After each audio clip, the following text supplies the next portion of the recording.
National Security Program at CSIS. And we've got really a great conversation today about intelligence reform post the Snowden era.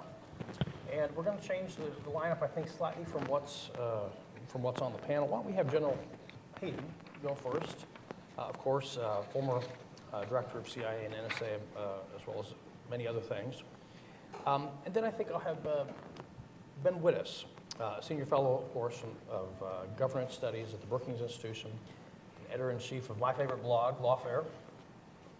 And Laura Donohue is a professor of law at Georgetown Law, director of the Center on National Security and Law, and the director of the Center on Privacy and Technology. Are you director of anything else that's left off?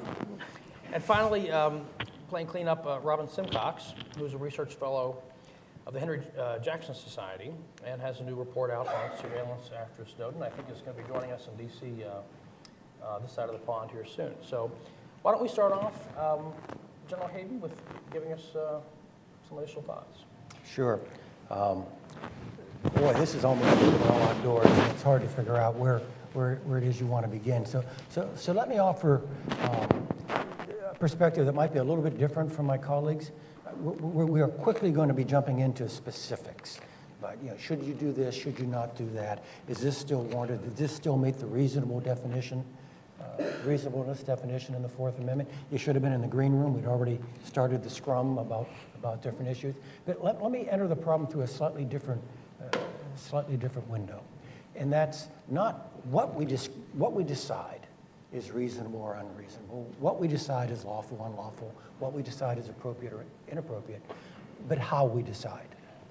And I think that actually is the fundament thing that is changing. Okay, so when the 215 program is made public, that's the metadata issue, the bulk data that's accessed occasionally by NSA and so on. When that was made public, I think the government and the National Security Agency, to use a phrase probably more familiar to Robin, was on its back foot about the whole thing.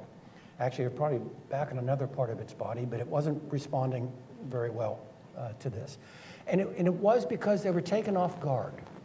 And let me just articulate the case from the NSA's point of view, and to describe for you the issue of how we decide is I think, the core issue. So NSA comes out of the Church Pike era, and when I was actually directed by President Bush to begin the predecessor of the 215 program under his authority, I mean, I actually said to the president, Mr. President, NSA since the 1970s has a permanent one-ball, two-strike count against it. We don't take any close pitches. Right? And what I was referring to was coming out of Church Pike and the real and imagined abuses of that era and the era right in front of it, and then the structure that we set up, the process that we set up in order to make these decisions, good, bad, reasonable, unreasonable, appropriate, inappropriate. And the process we set up was to take something that frankly had always been almost exclusively within the province of the executive, espionage, right? And spread it out over the other branches of government. And when we get to process questions later, we need to remember that we Americans have spread this out over other branches of government more than any other Western democracy. Our Congress and courts are more empowered to oversee American espionage than any other parliamentary or court system in the world. So the grand compromise was that although it largely remained within the power of the executive, you created two standing committees in Congress. Right? You had a House Permanent Select Committee and a Senate Select Committee on Intelligence, and the law is pretty clear, fully and currently informed. Now, we'll probably talk about how hard that is, particularly from the congressional point of view, because this is a lot of stuff, and none of it's simple. But the law is fully and currently informed. And then we created a court system, albeit a secret court, to oversee it. I was in Germany for the Munich Security Conference. I mentioned the FISA court, and someone from the darkness, this was a panel at 10:30 at night. It was literally in the bar of the hotel, but it was on the schedule. And I said the FISA court, and a German accented voice in English comes out of the darkness and says, "A very unusual court indeed." And I said, "Yes, indeed, it's unusual. Not because it's secret, but because it is. Other democracies do not put these kinds of questions under the judiciary. So now you've got the 215 program, authorized by not one but two presidents, and following along closely since we all live in DC, kind of different personalities, but both presidents had authorized the program. It had been legislated in Congress, and I know we can debate about the fine print about what people did or didn't know, but it was in statute in the Patriot Act, and then it was overseen by the federal court system. So NSA is chugging along with 215 saying, hey, I got the Madisonian trifecta going on here.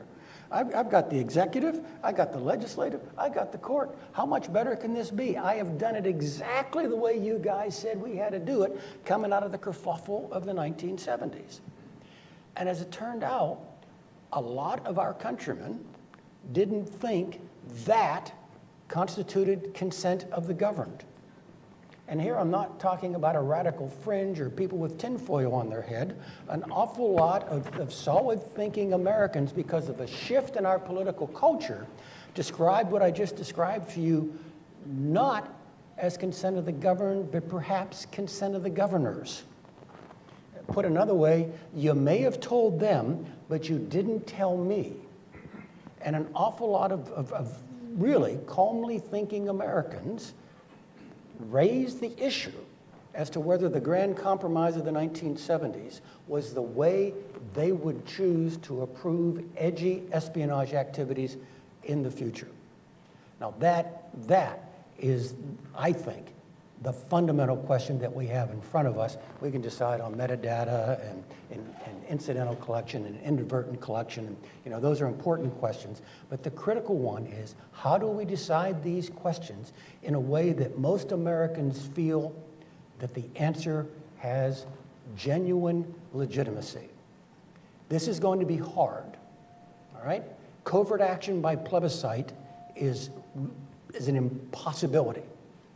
And so how do we preserve enough secrecy in espionage, which relies on secrecy to be successful, and yet create enough openness and transparency that most Americans say, I'm comfortable with that and I'm happy that it's going on? That, to me, is the core question we have in front of us. Thank you. Ben? So thanks very much for having me. I'd like to start, I want to suggest three what I think are core questions that any sort of next phase of intelligence reform are going to have to confront. The first is duplicative of the one that General Hayden just made, but I want to frame it a little bit differently. The 1978 Church Pike Compromise had a structural logic to it.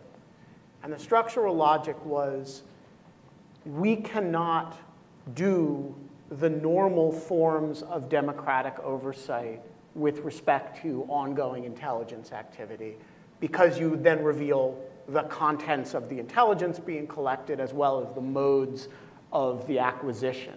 So what we're going to do is we're going to create these institutions within the normal oversight institutions that operate different ways but conduct the same activities. So General Hayden mentioned the FISA court is the one that reviews the legality of the immediate acquisition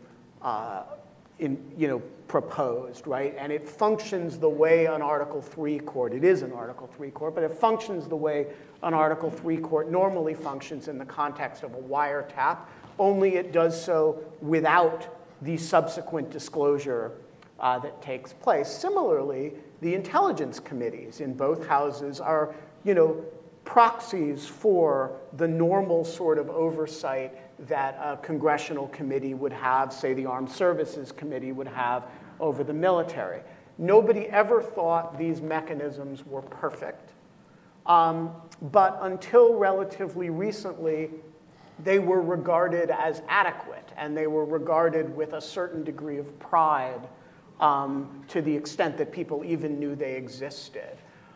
So I want to frame the question that General Hayden just posed as, do we still believe in the 1978 compromise? Does that logic that you can do the same activities using subsets of institutions for that can act with secrecy and with an understanding of the, sometimes quite exigent intelligence community need for secrecy and in a trusted environment? Or do we not any longer believe in that? And are we going to insist on a more populist vision of intelligence oversight? And if the latter, what does that look like? I think so. That's fundamental question number one. Fundamental question number two, there is a wonderful old Gary Larson Far Side cartoon, some of you above a certain age will remember, entitled How Birds See the World. And it is an aerial view of an urban landscape in which all of the people and dogs have targets over their heads. Now, this could easily be renamed How the Intelligence Community Oversees Non-US Persons, right? There's a name in the intelligence community for non-US persons overseas, and it's targets, or potential targets.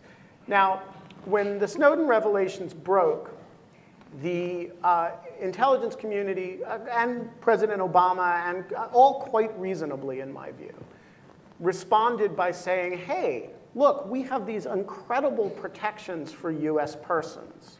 We have all of these judicial review mechanisms. We have congressional oversight. And it's all designed, look, we have these US persons need not feel threatened by any of this, unless you're engaged as an agent of a foreign power. And guess what? All of that was right, by the way. And guess what? It didn't matter if you happened to be German, that the US has all these wonderful protections for US persons. If you happen to be Brazilian, this was not especially reassuring. And the significance of this, to my mind, is immense. If you look at Presidential Decision Directive 28, the reform directive that Obama issued, it acknowledged for the first time in the history of intelligence in the world that the non-national of the intelligence acquisition activity overseas has privacy interests that the intelligence community has to recognize in some sense. Now, how much PDD 28 really, how much it affects anything is a complicated set of technical questions. But what's not a complicated set of technical questions is the following. Everybody agrees now to some degree that that model where foreigners overseas are just the targets, right? Like how birds see the world. We're moving away from that to some degree. We're acknowledging, and this is of course what the European Court of Justice opinion this week was about, right? We seem to be acknowledging that there is some degree of privacy interest worldwide that our activity implicates that we acknowledge. Now, this is a very, very profound change. And the question is, to put it crudely, are we serious about that? And I think this is going to be a huge undercurrent of the next phase of debate. And the reason, quite simply, is that 95% of the world, which the intelligence community looks at and sees targets, and Facebook and Google look at and they see customers. And industry does not look at those communities and say, it's fine for there to be open season on the rest of the world as long as US persons' privacy is protected. And so I think the second big question is, what obligations, if any, does US intelligence owe to the privacy of everybody else in the world? And does that operate with no consideration of reciprocity, which is to say, what obligations does Chinese intelligence owe to US persons, or the FSB owe to US persons? Finally, when I raise this issue, people often look at me like I'm insane. And I want to start by saying I'm entirely serious. There's no component of the following that is a joke.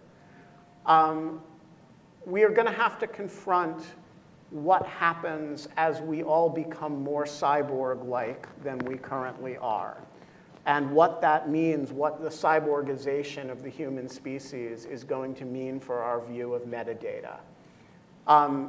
Many of you are wearing medical monitoring devices on your wrists. We call them, jawbone or something that occurs biodata about yourself, a Fitbit.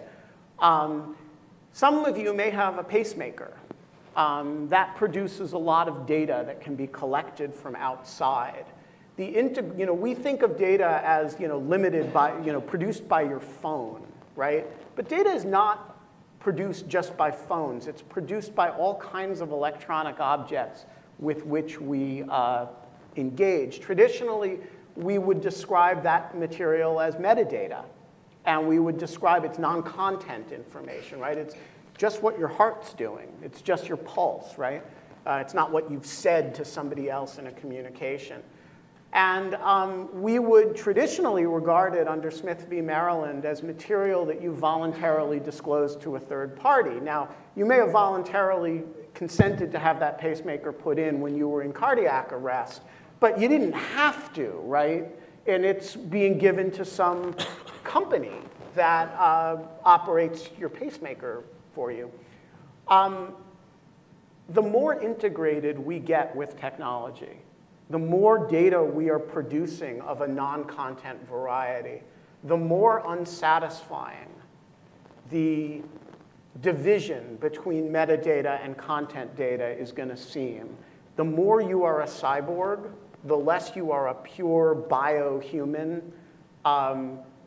the less sense it makes to make a sharp division between metadata and content data. So I want to suggest that question number 3, and I will stop here, is as we become more integrated with technology, that is, our human existence becomes more integrated with technology, if you accept as a working premise that the collection of a lot of metadata is not going to proceed under normal warrant standards, what is the basic rule going to be for the collection of stuff that isn't, voice or email communications, but can be very, very personal and isn't being collected from us? It's being collected from entities with which we choose to do business. So I'll stop there. Three kind of big picture questions with no attempts at answers to them.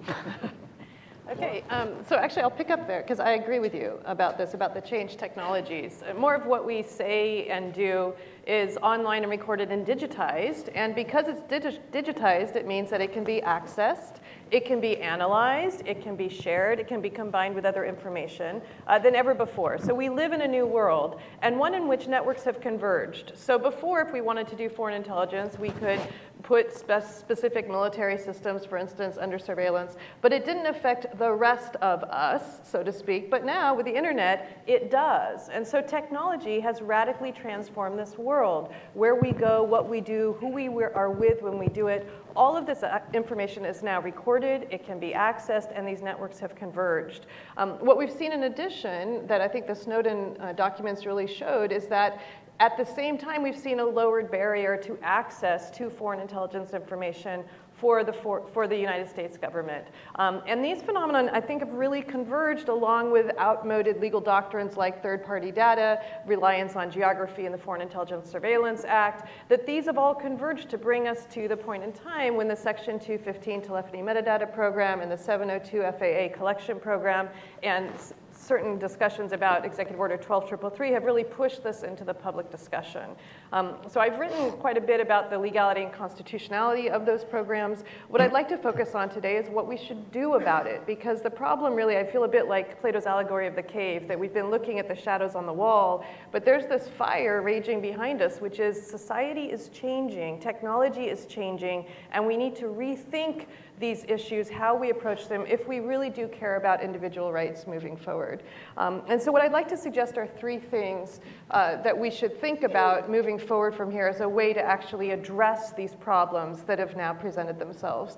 The first is more robust oversight. The second is to distinguish more clearly between criminal law and national security. Those two fields have become intermingled at the great cost of individual rights in the United States. And third is to look at our existing legal doctrine and to alter it, both the statutory and our constitutional interpretation, to take account of a digital world. So first, on more robust oversight. When everybody, after the Snowden documents came out, people started talking about, oh, we need more oversight. And I was reminded of a paper, still the greatest academic titled paper. I know that's a low bar, but there was a paper that Scott Sagan, who's a professor of political science at Stanford, wrote in 2004 when he looked at the Challenger space shuttle disaster and he looked at nuclear reactors in India and ways in which the more protections you build into systems, the less safe they become, because a form of social shirking occurs. You can't say that too many times too fast, right?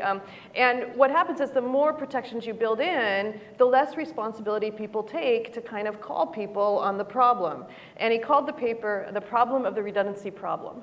Which I always thought was great. So when people said we need more oversight, I thought, oh gosh, that is not what we need. You know, we have the IG of the Department of Justice and the agency have to review compliance under targeting and minimization and report them every year. Twice a year, the Attorney General and the Director of National Intelligence have to report on 702 compliance to the Foreign Intelligence Surveillance Court, to the Senate Intelligence Committee, to the House Intelligence Committee, to both of the Judiciary Committees, to everybody. The Attorney General and DNI have to actually provide the IG reports to the congressional committees. Every 6 months, the Attorney General has to inform the congressional committees of the FISA Amendments Act 702 certifications, et cetera. There is a lot of reporting going on. Okay, so what do I mean by more robust oversight? More robust oversight. Well, first, we need to have economics be considered fairly deep within the intelligence structure. You know, the fact that we've lost 140 billion in cloud computing because of what was going on at the NSA, we don't have any statutory members on the NSC who have economic interests. Now, the president can put people on the NSC with economic interests, with the economy's interests, but we need to have a more robust understanding of economic security as part of national security, and at a programmatic level, start having somebody there looking at what's the cost to the US economy of some of the intelligence initiatives that we have underway. We need to have a more robust appointment process for the Foreign Intelligence Surveillance Court. The fact also that only 3 of 17,000 applications to the court had ever been rejected, that's a little bit concerning. But even more concerning is the fact that for 3 years, the NSA was querying a database without reasonable articulable suspicion, as the court had required it to do so. And in response, when the court found out that it had been doing this illegally and unconstitutionally, they let them keep the information and continue collection. So there needs to be some sort of teeth in the measure, that if the NSA or others act badly, there is a cost for that. That's a more robust oversight mechanism. The constitutional advocates that the USA Freedom Act are proposing for the court, I think this may also help. The court was not designed in 1978 to do anything else but grant warrants. It was a simple, almost administrative procedure. But over time, the Foreign Intelligence Surveillance Court has started to write decisions, to interpret statutory language, to make new constitutional findings. So there's now, according to the Foreign Intelligence Surveillance Court of Review, a special needs exception for foreign intelligence. No other court in the United States has found a special needs exception for Fourth Amendment purposes for a warrant. This type of finding by a secret court, I think, should be challengeable by a constitutional advocate and should be appealable to the Supreme Court. There should be more transparency for these rulings. So there are a number of things that you can do to the existing structures without just throwing them out that I think would provide more robust oversight. On the second category, the criminal law foreign intelligence distinction, we have historically tried to keep these separate. So there was something called the primary purpose test, which was really developed in a case called Truong, which dealt with a Vietnamese national and a US citizen. In that case, the court said, look, as long as your primary purpose is foreign intelligence, you can use these looser standards to obtain information under the Foreign Intelligence, what became the Foreign Intelligence Surveillance Act. Truong predated it, but then you have the Foreign Intelligence Surveillance Act.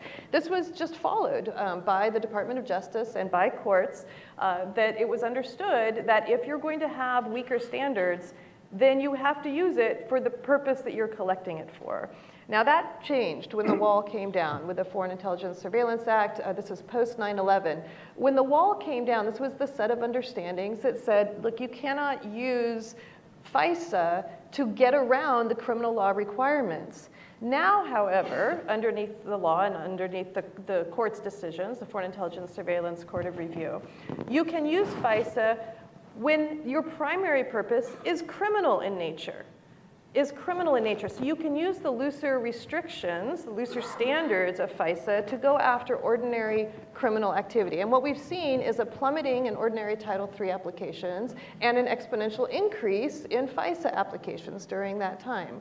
We also see that the FBI, for instance, queries the Section 702 database frequently for totally unrelated criminal activity. We've seen leaks talking about parallel construction, where information obtained from 702 or from overseas collection is then funneled to the DEA or to law enforcement agencies, telling them you have to reconstruct the evidentiary trail so nobody knows that this information came from intelligence. This is deeply problematic for Fourth Amendment purposes. And it's deeply problematic because the Fourth Amendment was introduced to prevent general warrants. A general warrant gives the government the ability to collect information and to use it to look for potential evidence of illegal activity without prior suspicion or prior wrongdoing and without particularization.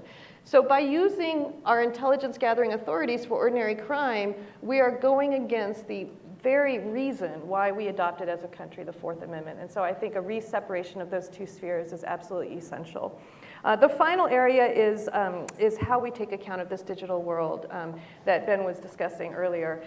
And I think there are a number of ways to do this. First and foremost is the end of third-party data. The idea that in our legal doctrine, if you give your information to a third party, you no longer have a privacy interest in it, fails to recognize the world in which we now live. Whether it's the Internet of Things, whether it's how we go about our daily correspondence, whether it's the fact that when I get in my car and drive down the street, where I go and who I'm with when I do so is all recorded and accessible. That is all private information. We have new algorithms that the kind of metadata that can be collected and analyzed is on a scale that just didn't exist in the 1970s when this doctrine came into being. So it's time for the shadow majority on the Supreme Court, which in U.S. v. Jones we see that there is one. It's time for them to step forward and get rid of third-party doctrine. I would, along with that, suggest a use restriction on the Fourth Amendment.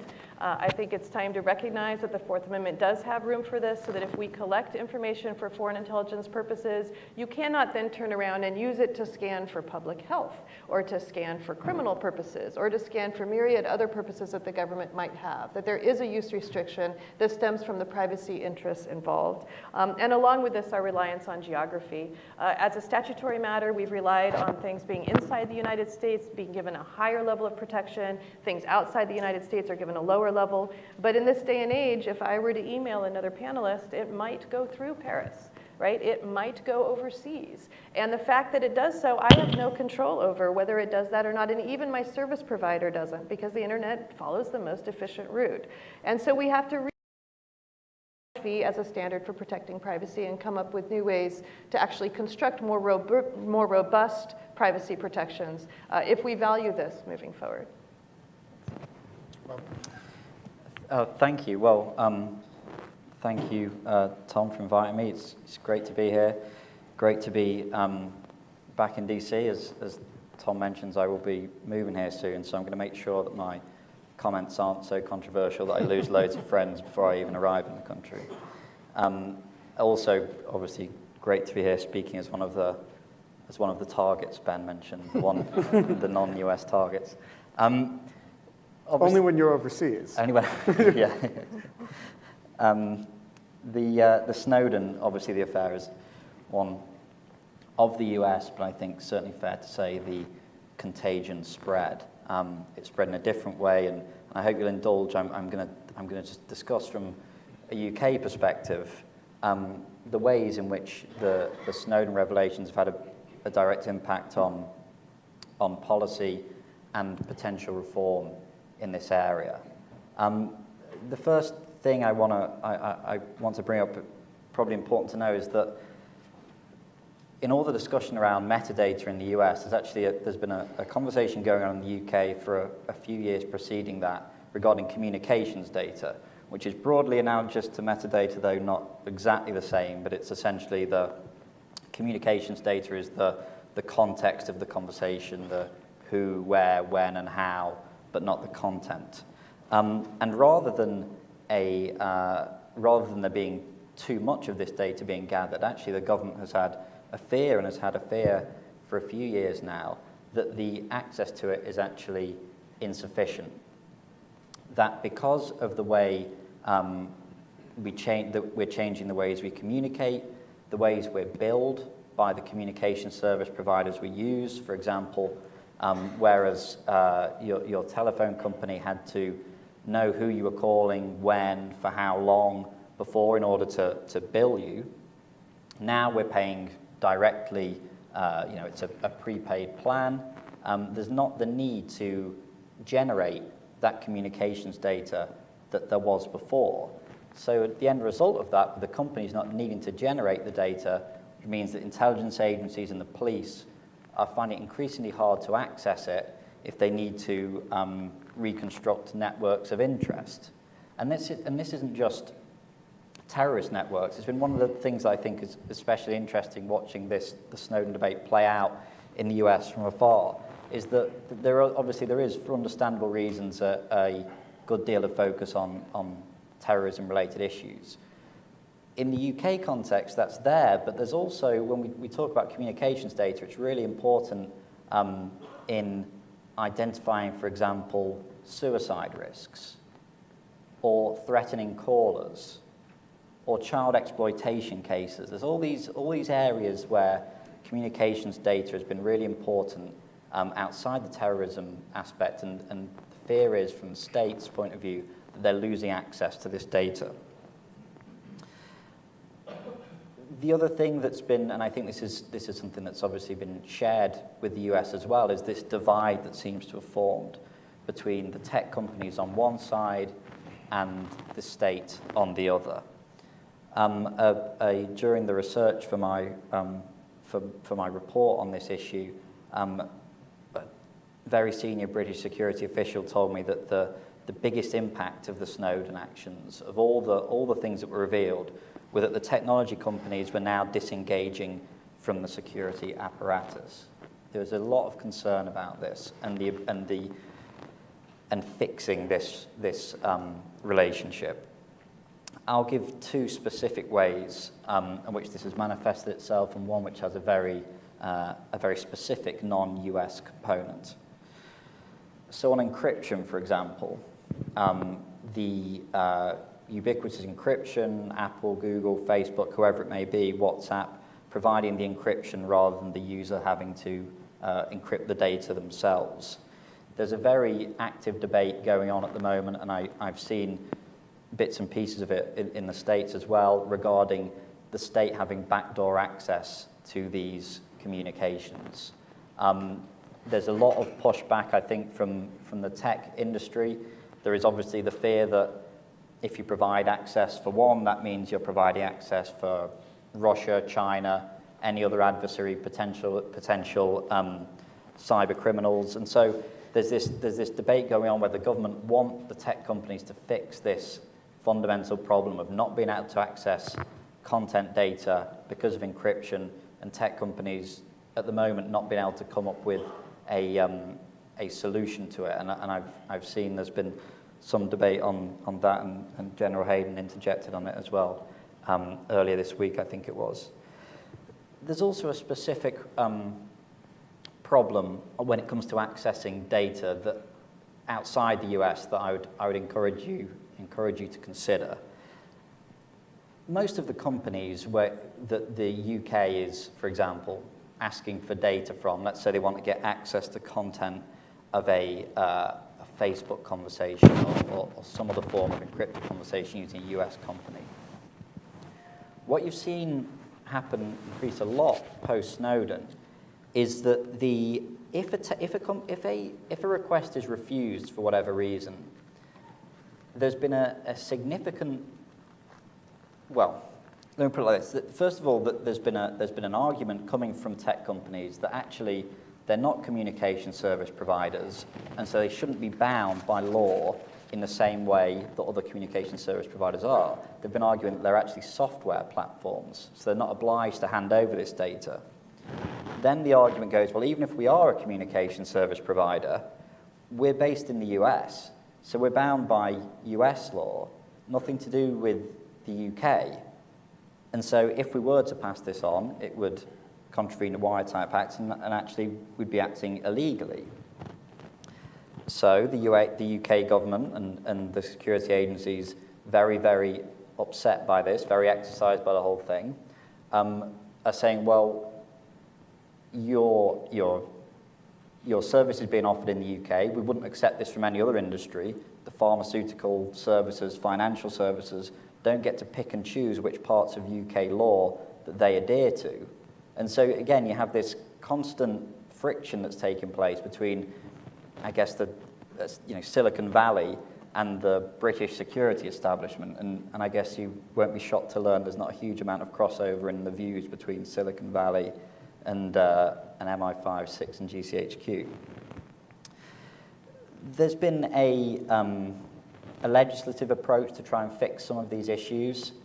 April 2014, there was a ruling from the European Court of Justice that data retention in the way it was currently being practiced was a fundamental contravention of people's privacy.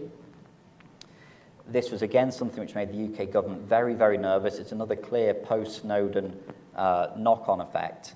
And so they passed emergency legislation last summer, quite controversial legislation in many ways, called the Data Retention and Investigatory Powers Act, DRIPA. And what this bill did was achieve several things. It defined what a communication service provider actually was. So it tried to get around the problem of various tech companies saying they weren't bound by the same laws as others. It made clear that even those communication service providers which hold data abroad and are based abroad are subject to UK law if a warrant is served. And it also required them to retain the communications data for up to 12 months. Despite there's a level of pushback to this, but there's still more that the government wants and feels it needs to do legislatively. There's still no legislation requiring the creation of communications data, which again I would stress is important for all these things related to terrorism, security, child exploitation cases, criminal networks. It really is a fundamental part of our crime fighting and security apparatus. So there's still vast concerns about the access to communications data, and there's certain things like internet browsing, for example, still not being able to be accessed legislatively. So if you're minded to watch these things, there's going to be a great deal more debate in the UK, I think, over the coming months about what the government can actually introduce to prevent this. Another big impact of Snowden is on the questions on whether the law that governs all the UK's interception capabilities is fit for purpose. So the law that the Regulation and Investigatory Powers Act of 2000, which the statutory framework which governs all the UK's interception work, widely seen as convoluted, overly complex. You often hear it cited that as social media didn't exist in 2000 when the act was enacted, that it must be inherently incapable of dealing with modern communication interception issues. I think that's somewhat of a red herring. RIPA is relatively old legislation, but it was also drafted to be technologically neutral. So it's more about oversight as opposed to whether it covers the latest app or not. But there has been a couple of really key reviews into this legislation by the Intelligence and Security Committee of Parliament and the Independent Reviewer of Terrorism Legislation in the UK. They've both been tasked to look at this, and both have recommended that there needs to be root and branch reform of the entire underpinning of the justification that the state uses to intercept communications. That's a really big consequence of what Snowden has done in getting that on the table. Finally, the oversight question, which we've heard come up in the US context. One of the big debates in the UK is about the extent to which there has to be judicial oversight over requests for access to not just content, but communications data as well. And there's a real difference at the moment in the UK, we don't have judicial oversight in the same way. And I think that's one of the things as I looked into, when I was studying the oversight the NSA had, and I compared it to comparable Western democracies, be it France, Canada, Australia, Britain. My sense is that actually the oversight in the US is really strong compared to some of the other issues that, some of the ways that interception regimes are overseen in Europe and in the West. So the UK has no FISA court equivalent, for example. There's quasi-judicial oversight provided by various commissioners who've had high judicial standing and who report directly to the Prime Minister, but they don't have any enforcement powers, and they don't have a direct impact on setting policy. It's basically like an accountant looking at a tax return. He can see whether the tax return's right or not, but he has no impact to set tax policy. So that's led to a lot of criticisms in the UK over the fact that warrants are issued by a Secretary of State, a politician, as opposed to a judge. Again, I think this problem, I recognise the debate around it. I think it can be overstated. There's certainly a problem in the UK with having judges and magistrates trained to a sufficient quality to understand RIPA and the interception framework. A poorly qualified judge looking at this issue, I don't think is any more valid than a well-trained Secretary of State. Ministers, also it should be remembered, are accountable to voters and accountable to Parliament in a way that judges are not, can apply the diplomatic and political context. An application may be legally sound and therefore theoretically should be approved, but it may not be wise politically and not in the public interest. Also, it's worth remembering that the US and the UK systems are very, very different. There's not really a direct comparison to be made. GCHQ, our NSA equivalent, operates directly under an elected foreign secretary. The NSA is obviously within the Secretary of Defense's remit, but there's also answerable to the DNI. So there's not really, the two systems aren't always perfectly analogous.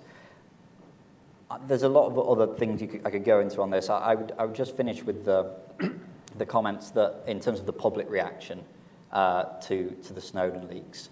I think the UK's generally been more relaxed about what's happened, the public response, than the US. Part of this is cultural. When we hear spying, I don't think we necessarily think 1984. We probably think more James Bond. This is one of the few great British institutions left. Don't take James Bond away from us as well.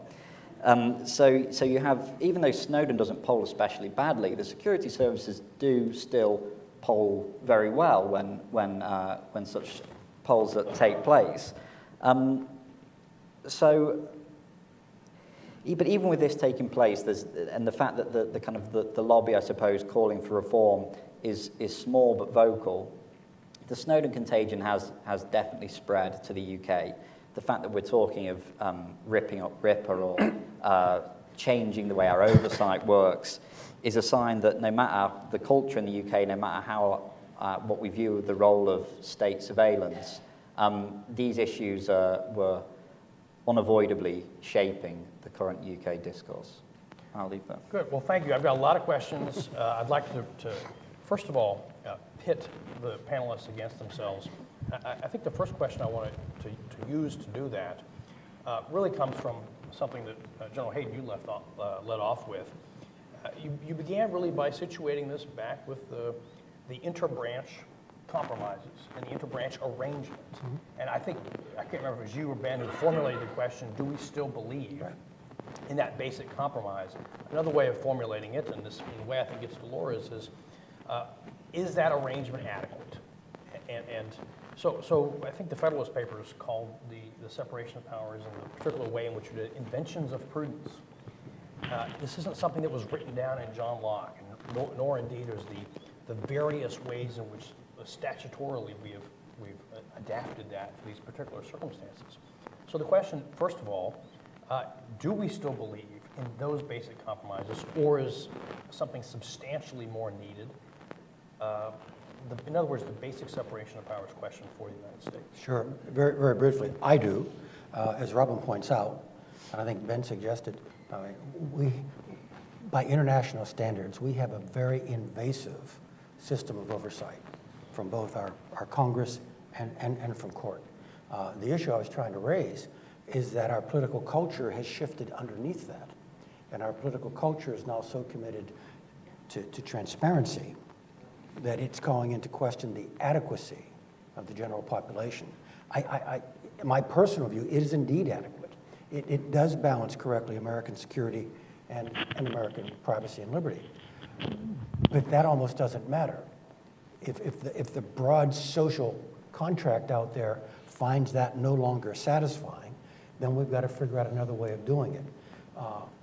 What I think I owe to that, or more accurately, what my old community owes to that, is a higher degree of transparency about what it is we do to the broader American public. The shorthand version of that I had was talk to the public when the press isn't accusing you of something.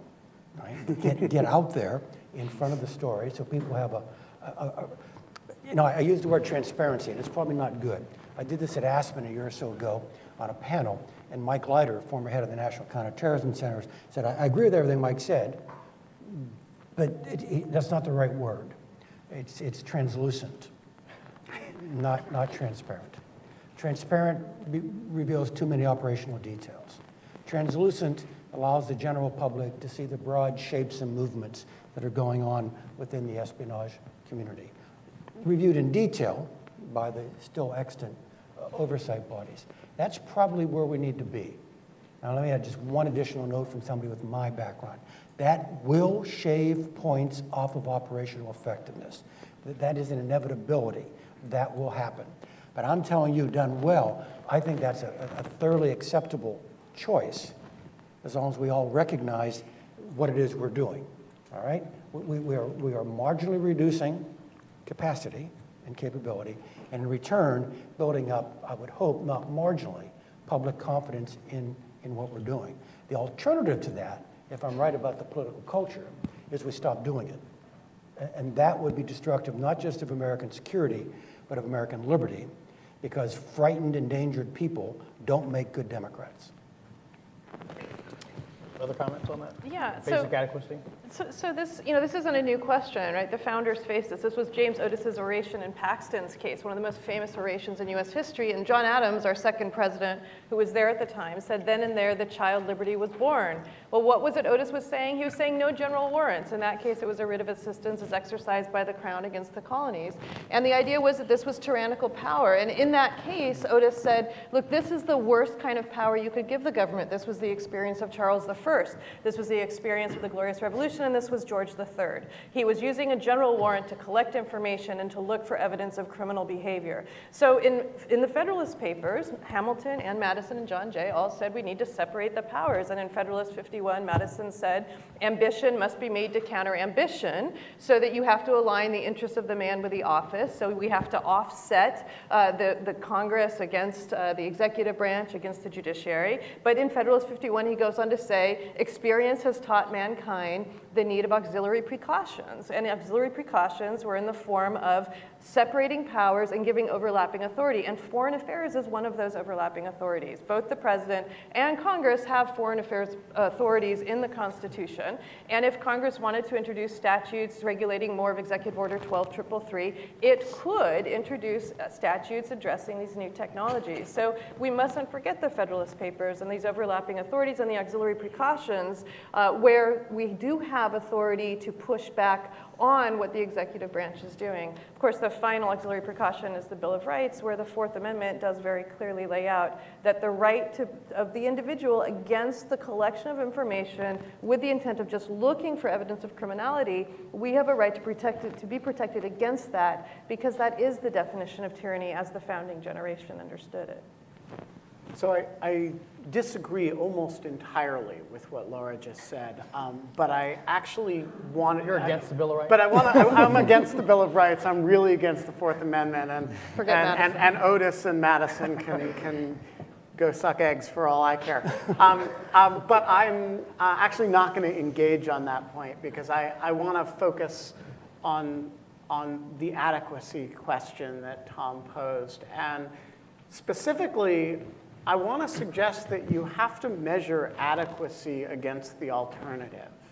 And one of the things that's so troubling in this conversation, not this conversation, but the larger conversation that we've had about the adequacy of the oversight mechanisms, is that really there's not a lot of proposal for what a different, more populist vision of oversight would look like. And so, I mean, I'm actually willing to entertain the idea that the 1978 compromise is not adequate for our contemporary age. But it seems to me that someone who's advancing that proposition, and that proposition is pervasively advanced by, among other things, the press, right, which constantly, talks about the FISA court as a sort of rubber stamp institution and the implication that congressional oversight is meaningless and trivial. I'm actually willing to entertain the idea that these are utterly inadequate mechanisms. But it seems to me that somebody who wants to move beyond them has to propose what the oversight mechanisms that would replace them would look like. And I've actually, I'm not the most crazily well-read person in this area, but I'm not the least either. I've never seen a significant proposal for what intelligence oversight in detail, like what is the version of the 1978 compromise that should be the 2015 compromise. And I think, Laura just did, in her opening remarks, a little bit of the hard work of sketching that out. But, there's actually remarkably little good work on this out there. That, imagine you said, okay, the intelligence committees are garbage, these inspectors general are silly, and the FISA court are just a bunch of, intelligence officials in robes. Let's build it from scratch. What's the it? What does it look like? And so I will answer the adequacy question by saying, look, I've engaged with the various institutions in question enough that I have a lot of confidence in them, and enough that a reasonable person who doesn't share my political predispositions might reasonably say that I'm a captive, apologist for them. They seem adequate to me. But I'm perfectly willing to entertain the idea that we can do better than this structurally. I want to understand what that looks like. I want to compare the existing thing not to some hypothetical, non-existent, non-articulated set of ideas, but to a concrete set of proposals about what intelligence oversight looks like. I've never seen it. Yeah, I'd just quickly come back on something General Hayden said, where we're talking about transparency. I think there's a recognition that more could have been done by these agencies at an earlier time. I mean, if I think of GCHQ, it wasn't so long ago that they even denied they existed. So without doubt, there's a recognition that some of there has to be an opening up to an extent of some of the work these kind of agencies do. But I think there's a trade-off on that, and an obligation for the rest of us, which is that the end result of all these debates, all these calls for the agencies to open up, it may not be more unalloyed transparency. And transparency in this area may not be an unalloyed good. There is going to be, the getting out ahead of the story, the intelligence agencies explaining their work, I get it, I understand it, and I think it needs to be done. But I think we, speaking as somebody not in any way part of the intelligence community, obviously, I think we have to accept as a trade-off, there are going to be very core things, and that core might actually be pretty big, that these agencies are going to defend, and they're going to defend to the hilt. And so that seems to me to be one of the things that we should bear in mind as we call for more transparency. Well, Federalist 23 said that the powers for national security have to be unlimited. in character. And then Federalist 51 gets to how they divide up that authority among the branches. Let me shift a little bit to what, in your view, have been the secondary and tertiary effects, really, of Snowden and of sort of all the hullabaloo of the last several years about this stuff? Not in terms of counterterrorism, but in terms of how it's affected, in your view, our ability, and will affect our ability in future years, in relation to, you might say, the growing great power conflict with China and Russia. Laura raised earlier kind of the economic security component, and perhaps you can touch on kind of the interest of NSA to put walls around corporate America, perhaps. But I also want to talk about the degree to which, in going out and talking about the need to monitor various electrons, how much do you think that the conversation has been so diverted or pushed in specifically the CT area that these other things have been neglected in some way? Okay, I'll start. I do think the government's response to the accusations have been far too counterterrorism focused. All right, it's almost instinctive to pop up with a CT story in defense of anything. This is about, and to be fair, 215 is limited only to counterterrorism purposes, but that's not been the only accusation out there. 702, which is the email program, is broad foreign intelligence, and so you're right. This has a great impact on the nation's ability to collect legitimate foreign intelligence. So to rattle off, how have we been hurt? Number one, operationally, unarguably, don't believe the stories coming out of Moscow and they have shown no evidence of how this has actually led to yada, yada, yada. We are not going to give you the evidence of who we're not covering anymore, all right? We're not putting that out there. But it has been significant. Second, it has to do with our international relations. And here it's more subtle, not the obvious. It isn't whose cell phone in Berlin we may or may not have been listening to. I understand that there is an unsettling quotient to that reality. But the more long-lasting impact on being able to provide common defense and common security is the inability of foreign intelligence services to believe anything they tell the Americans will ever remain secret. Why would you enter into a discrete relationship with American intelligence services, given our history in terms of the inability to keep such discrete relationships secret? And the third great impact has been on American industry, who've been collateral damage in all of this, for doing nothing more than German industry does for BND, or French industry does for DGSE or DST, or Italian industry does for SISMI. It's just the fact that Snowden was an American, and because of the special relationship with 4 other English-speaking democracies, he's dumped those countries' secrets out there. And American industry has been very unfairly punished by that. And that has a security quotient in terms of the long-term health of American industry, not any kind of gray or dark relationship they may not have had. It has a security impact when American industry is weakened. And then one final thing. Even the former Attorney General says, Snowden's got us to a different place and he's prompted a necessary debate. Maybe. He has badly misshaped that debate by the way the information has been put out there by his accomplices. All right? It is very hard to explain what it is we are doing because everyone now thinks NSA is collecting everything on everybody all the time. And so this truly necessary debate has to be done by folks who share a common database. And it is hard to construct that common database now because of the misperceptions created by the way these stories have been rolled out. Ben, you chimed in? Yeah, I think that there's another huge effect that's not about German intelligence or French intelligence.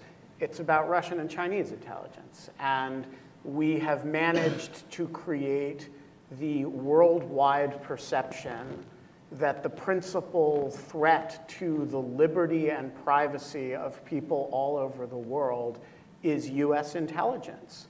This is a collective delusion at a time when the Chinese are stealing blind IP from all over the world, at a time when nobody can tell you what the rules are under which the Russians take very large quantities of stuff in terms of people's comms, and sometimes release it, by the way. No one can tell you what the rules under which they operate are, because there are none, in which you know, the sense of threat that people have to the integrity of their communications is grotesquely warped. And you have people most afraid of the entities that operate with the most constraints under the real functioning rule of law.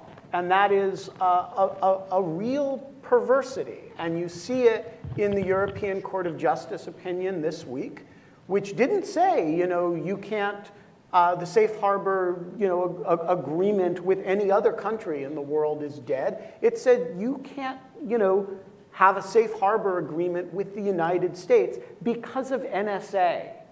And that is, I think, I don't know if it's a secondary or tertiary, but it is a hugely peculiar set of developments that has implications entirely outside the realm of national security. It has implications in the realm of routine data transfers between countries that are doing business with one another. And so I think the reverberations continue. They continue to be as peculiar and perverse as they were almost from the beginning. And frankly, I think the journalists who broke these stories bear a lot of responsibility for it in terms of the way they characterized US activities relative to the countries that are our adversaries in a lot of the intelligence activity that we engage in, and frankly, in comparison to the activities of a lot of our allies in the intelligence activities in which they engage in. The effects you just described sound like the effects of an information campaign. Look, I don't talk about people's motives. I mean, people talk about mine. I don't talk about theirs. I'm describing a set of effects, and you know, a reasonable reader of any major news outlet in this or any other country in the world would have the impression that the NSA is an entity that menaces them. And with a very small number of exceptions, that just isn't true. And they wouldn't have the impression that the FSB or the People's Liberation Army, except to the extent that they have intellectual property to steal with respect to the latter, is something that particularly menaces them. And that actually might not be true. And I think, you know, you can look at 100 news stories that are individually may or may not be accurate, but let's assume for the moment that there are no factual errors in the 100 news stories that cumulatively portray a larger picture that's radically untrue. And I think that's a challenge as you move forward in an intelligence reform debate. That's a challenge to the journalists in the room, frankly, to do your job better. Joe, Hayden, you had two things here, and then Laura. I just want to make a very, very brief comment. Ben, in his first intervention, talked about the United States now voluntarily extending protections that we had previously reserved only for U.S. persons, now in some way to foreign nationals. I just want to add, we are alone. No one else is doing that. Yeah, so I disagree with some of the premises and some of the conclusions. The reason American citizens are so worried about the government is because it is our government. And it is our government that was secretly interpreting the law to mean the exact opposite of what Congress intended when it passed the law. So in Section 215 of the Patriot Act, when it said that the government had to have reasonable grounds to believe that the information being sought, the tangible goods, were relevant to an authorized investigation, and the government secretly interprets this to mean all telephony metadata is potentially relevant to authorized investigations generally. Therefore, we're just going to collect everything on all US citizens for years and use that information to look for evidence of criminal behavior. That is problematic because the legislation actually didn't say that. So the problem isn't necessarily the Snowden leaks. The problem in that view is our government was secretly interpreting laws to mean the exact opposite of what Congress had intended by putting restrictions on what could be collected. And so what is the cost there? The cost is born in rule of law. The cost, and that is a profound cost for what was happening behind closed doors. That's a profound cost to the country. It's a profound cost, and it is of concern to citizens because our government has access to very coercive tools. Our government has access to the ability to take away our liberty, it can take away our property, it can take away our livelihoods, and it can take our life. And if we don't have rule of law in a society where we know what is being done in our name at the broadest level, I do not mean programmatically every program underway, but if statutes are being interpreted in a way that means the opposite and in a way that both courts and many members of the public have come to see as unconstitutional, then we need to have access to that kind of information. That is what democracy is about. And so I think one of the most profound costs here has been further lack of confidence that what is being done secretly. And that's why the questions that General Hayden referred to earlier are now on the table. What will these structures look like? Because the compromise that we thought we had reached in 1978 did not allow for secret opinions carving out exceptions to the Fourth Amendment, did not allow for secret statutory interpretations, did not allow for a secret body of jurisprudence that would become binding on future judges and look to as precedent in the name of a democracy that didn't even know that that's how the law was being understood. Yeah, That's a quickly comment. Yeah, real quick. Real quick on Russia. They've used it in a very savvy way, I think. The Russian government has a TV station, runs out of London, called Russia Today. Actually, the organization I work with is in the same office as them, believe it or not. And they have plastered these pictures. Check your phones. Yeah. They have plastered these posters all over London. You see them everywhere. You see them on the tube. It's one around the corner from my flat, saying this is what happens when you don't get a second opinion. And they've gone to town on the Snowden stuff. They put it in their advertising all around London. And it seemed to me that some of the things that were reported on the NSA's activities on Russia, and Ben's website documented this terrifically well, were just outrageous. It was things like, well, the NSA worked with the Norwegian government or the Swedish government to try and get a better idea about Russian energy policy or Russian military policy. And that was tied in with all this debate around metadata and everything. I mean, if that isn't the job of an organization like the NSA, then what is? Just to come back to the question of secret law, just as a matter of fact, in the literal meaning of that word, you need to keep in mind that every member of the oversight committees had full knowledge as to exactly what NSA was doing and under what legal structure they were doing it. In fact, Senator Wyden has been accorded something of a heroic status because of his opposition to what NSA was doing. And the reason he was so frustrated was he was losing the committee vote 13-2. And so the structure set up in the 1970s to kind of in loco rest of Congresses, all right, approve these kinds of secret things, that structure is the one that was used. So the committees were very witting. Beyond that, in both 2009 and 2011, Jim Clapper sent letters to the chairs of the two intelligence committees, intending them to be shared with all members of Congress, saying explicitly, now you know we got all the metadata all the time, domestically and to and from the United States. Now, those were top secret code word documents kept in the two SCIFs of the Senate and the House Intelligence Committees, and I will accept, as a matter of fact, not many members went to look at them, right? But the fact of the matter is the DNI took the extra step beyond what was known by the committee members to let the entire Congress know the broad scope of the program. Can I just real add quick, one tiny little thing? If you wanted to make one reform to the congressional intelligence oversight process that would actually have a really big impact, it would be to make members sign a document acknowledging every briefing they get.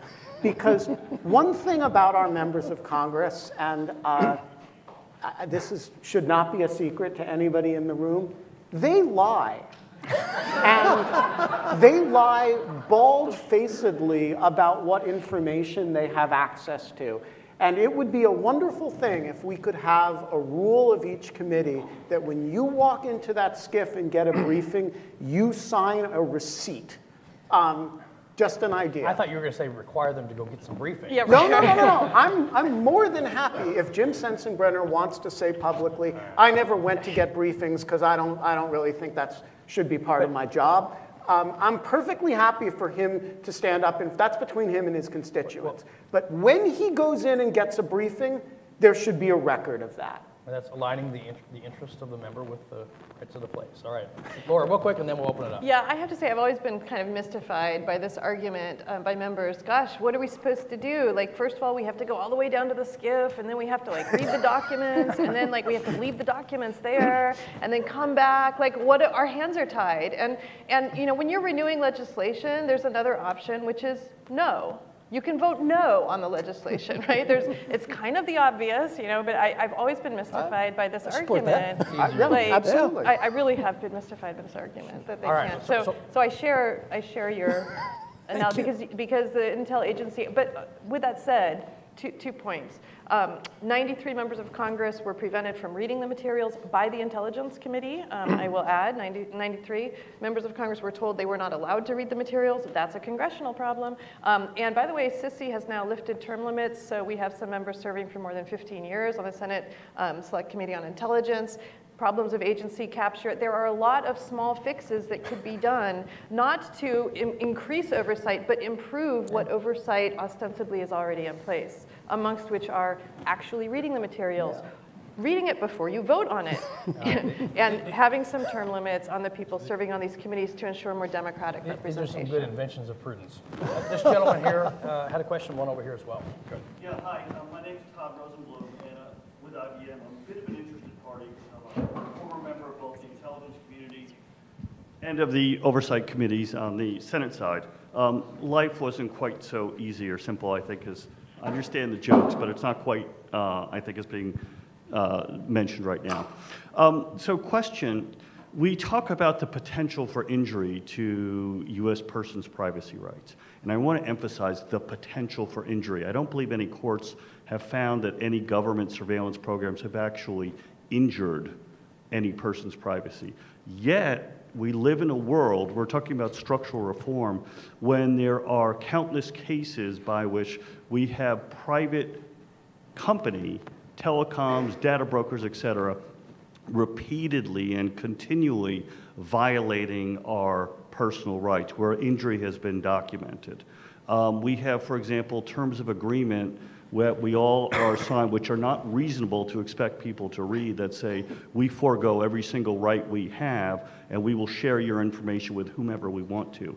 So it's a little hard to talk about in the context of how do we sort of look at privacy in a digital era when only talking about what I believe is, and I agree with General Hayden, an extraordinary form of oversight that we have in a world where there are adversaries, there are competitors, and if this was about sort of weapons hardware, this would be sort of such gross negligence of nuclear disarmament we're talking about when we would declare in the Cold War to the Russians, I'll tell you what, we will pull everything we have out of Europe because we just don't sort of like it. We understand you're not going to do anything different.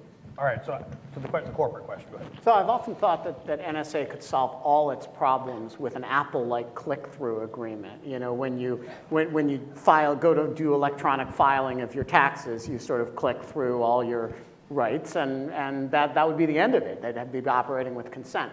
That was a joke, by the way. Look, there is a peculiarity in the American and international, for that matter, privacy debate, that the perception of threat and the actual threats to people's privacy, as well as the perception of what influences your privacy and the reality of what influences your privacy are almost unrelated. And so one thing that I think, here are three things that are just grossly overrated in our perceptions of their impact on our privacy. One is the government, one is the law, and one is sort of surveillance, espionage in general. And here's some things that are really underrated, which is the sort of common law of your interactions with companies, whom you give your data to willingly, and what you expect and what they deliver in terms of a kind of iterative conversation that you have with them and you, the collective public, have with them over time. That has a huge impact on your lived experience of privacy every day. What NSA does has virtually none.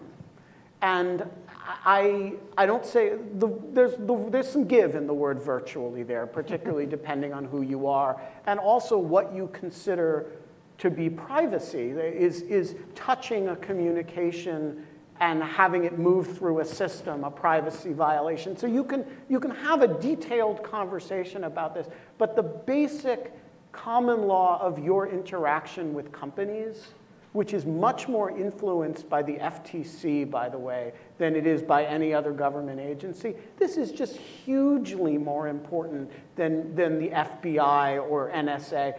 You know, different if you're hoarding child pornography, different if you're in touch with ISIS. But, you know, this is the gulf between the reality of privacy and the assumed reality of privacy is very, very big. And one thing we have to do is, you know, break that down a little bit and, you know, give people more understanding that their relationship with CVS and True Value Hardware and Target and all the companies that give them little consumer benefit cards, this has a really, really big impact on your privacy relative to anything in law about what NSA or FBI is allowed to do. Laura, you want to chime in? Maybe you could connect us with the comments you made earlier about the economic security and whether you worry about the databases of Facebook and Apple as being the targets of foreign intelligence. So why does privacy matter, right? And it matters in three ways, right? It matters for the intrinsic value of privacy in society, it matters for the potential harms that could be done, and it matters for the structure of the country. And for the latter two categories, the specific harms, you know, to your liberty, to your property, to your life, those are harms that the government can do to you. For the structural issues, the separation of powers, if the executive branch collects all the judges' information, right, there's a structural imbalance that happens. It overrides structural protections. That's a government harm. But the first, the intrinsic value of privacy, that is an aspect of privacy that the commercial sphere does affect. And it affects it in a profound way, in the same way that the government collection of all this affects the intrinsic value of privacy. This is something that Cook wrote about in Dr. Bonham's case, an Englishman's home and his castle. Why is it his castle? Because you need to have solitude. It is a human value. It's a human value to have intimate relationships with others and to keep that intimate and private, and to have diversity in those intimate relationships. You can decide what level of intimacy you're going to have with others. You can debate ideas in a democracy outside others' gazes. And the basic founding idea or animating idea here is we change our behavior when we are under surveillance. When people are watching what we say and what we do, we change who we are and what we do. And so if we want to be the people we can become, we need solitude, we need debate, we need intimacy in our lives, and those are intrinsic values. This is what Cook wrote about, this is what Hale in his Pleas of the Crown and Hawkins wrote about, Blackstone writes about this. These animating ideas are as true whether it's the government obtaining and guarding this information or others in the commercial sphere aggregating and crunching this information and looking at it. But right now, in a democracy, our way of getting at that is through the government access to that information.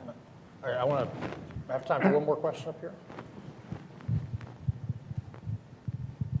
Thank you very much. My name is Andrea Glorioso. I am a counselor at the delegation of the European Union to the US here in Washington, D.C.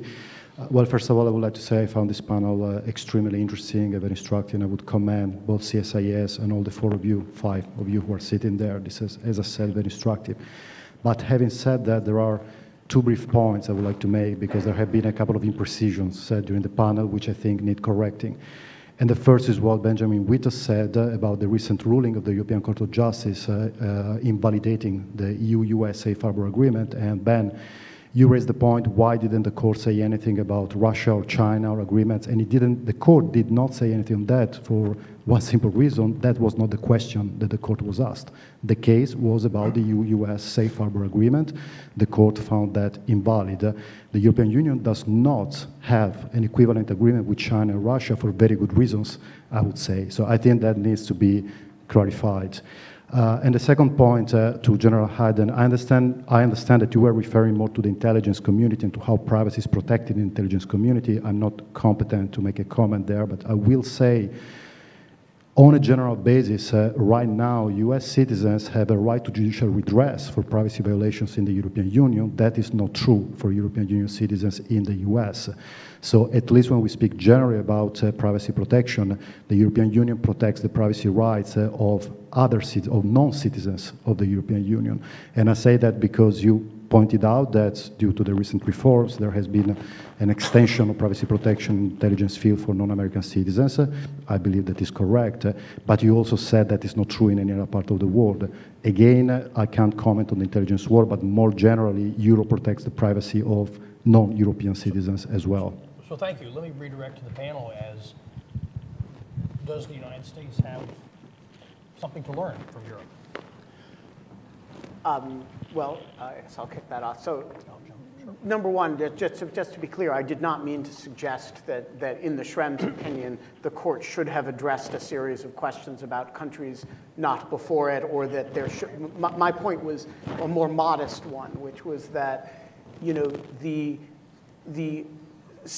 very single-minded European and non-European focus on NSA surveillance at the expense of a lot of other privacy threats in the world shows up in the fact that that litigation exists in the first place, right? That an Austrian national's response to that is to bring a litigation in Ireland that ends up in the European Court of Justice and strikes down the entire safe harbor agreement. Ben, I'm sorry, I don't want to enter into a confrontation on this. That really came out because you had a customer of an American company which wanted their data. I'm sorry. I appreciate your precision, but let us again be clear, that case came up not because European authorities were against the US, not because we have an axe to grind with US authorities. We don't. We should always keep in mind that we are the two closest allies in this world, and our economic exchanges are the strongest in this world. And in this debate, we should keep that in mind. In that specific case, you had a European consumer of an American company which requested the American company to remove its data. Yeah, but we cannot, we had to be precise. If we want to discuss, we have to discuss on the facts. Okay, good. So I just one brief in response to Tom's question. I think the United States has a lot to learn from Europe, and it's mostly by negative example, frankly. The European, there is a reason why Silicon Valley is in Silicon Valley and not in Europe. And a lot of it has to do with differences in data rules and just the degree to which European rules stifle innovation. And I actually am much more comfortable with the American approach to data, which is a more permissive, proactive approach to the use of data, combined with strong enforcement from the FTC and statutory rules regarding interaction with the intelligence community than I am to the European approach to it. And I know Americans are supposed to be sort of shamefaced about how we're the Wild West with respect to data, and Europe is living under the rule of law. That's not the way I see it. All right, let the other members. So to the other half of the question, it is true. In terms of the American kind of broad theological view towards permissible and impermissible surveillance, we're kind of Manichaean about the world. It's a very binary thing. You are or you are not protected by the Fourth Amendment to the U.S. Constitution.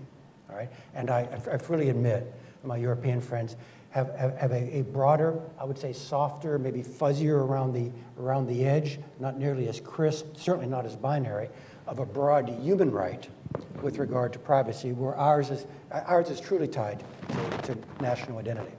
Beyond that, though, I think the European Union has a structural issue that since we're commenting on friends, I'll share my view. Questions of privacy, the question that was resolved between the Irish and the Austrians and the European Court.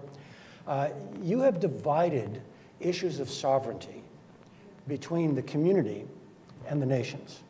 And you have given an awful lot of authority to the community to make decisions, but not about national security. National security decisions have been reserved to the nations. And so what you have in the European Union dialogue is, I frankly think, a very stilted dialogue in which the voices for security are just not there. They just don't exist. Whereas in our dialogue, we get into a knife fight because we've got the arguments for privacy over here and the arguments for security over here inside the same institutional environment.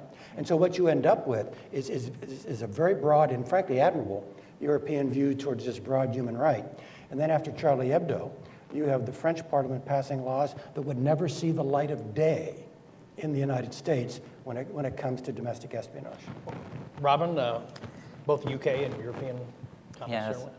I suppose resident European, it should be upon me to defend the European Union's honour, shouldn't it? I